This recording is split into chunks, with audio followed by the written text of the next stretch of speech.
have to accept that the fear that we had कि क्या हो जाएगा क्या हो जाएगा क्या हो जाएगा, वो हो चुका है.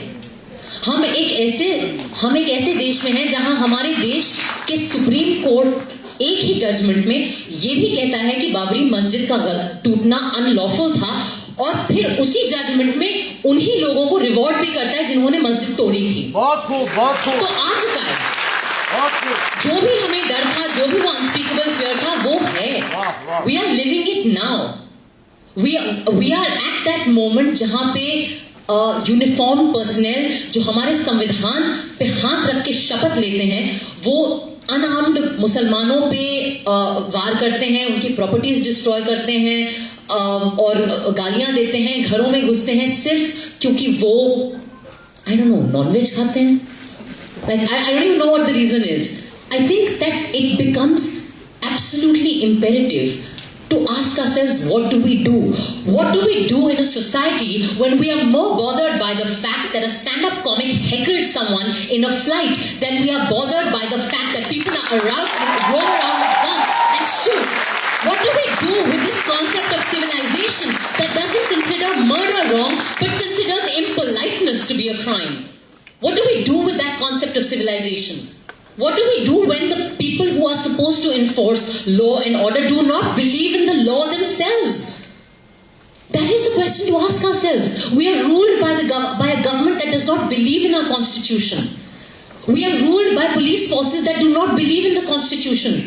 It seems we are now in a situation where our courts are not sure whether they believe in the constitution or not. What then do we do? And it seems to me that, as everyone has said, that path is clear to us, and it has been shown to us by y'all, whoever of y'all have been part of the protests, by the students, by the women, and by the citizen protesters. It is to resist. And I think, just taking a cue from what Rasika said, I think it's imperative to understand that this is not one government. This is that same shitty ideology, and I'm sorry I'm not being polite, because you know what? Your politeness. Really, your politeness. Yeah, because really this is all we have anymore as law-abiding citizens. At least it's not yet criminal to swear. And I think, taking a cue from what Rasika said, it is to understand that this is a 90-year project. This project began in 1925. And it continues. So what we are seeing today is really very hard work. I mean, credit where due. They're all very hardworking, diligent, disciplined people. This is 90 years of work. So we have a long road ahead of us. But I think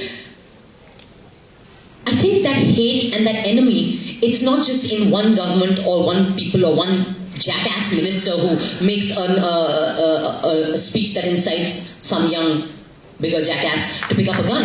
I think the fight is at home. It is also that threat and that enemy is that thinking that we get every morning on our family WhatsApp groups that we feel too polite to respond to, because we're well-bred people. We're good children. Our parents taught us manners. So we don't reply to that uncle or that aunt or that dada, dadi, whoever it is.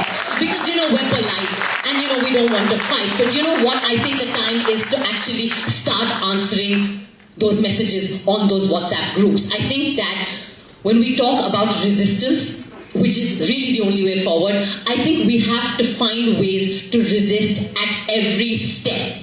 At every single step. I would urge all of us, and I'm sure you all agree, but still, again, bears repetition. I think we should see Kunal Kamra's act as an act of resistance. That was an act of protest.